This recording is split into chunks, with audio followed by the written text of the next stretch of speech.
Pisatze bakoitzako ekarritako materia organikoa dinamometroan. Pisatzen materia organikoa balantza digitalearekin. Pisuen datua jasotzen. Materia organikoa konposterara botatzen. Hau dolomita da. Orain dolomita botatzen ari gara. Horrela gelatzen da dolomita botata dagoenean. Orain lastoa hartu behar da. Horrela geratzen da astoa botata.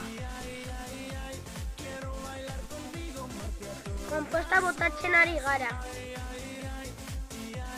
Hemen adarrak botatzen ari gara. Orain lastoa bota behar da.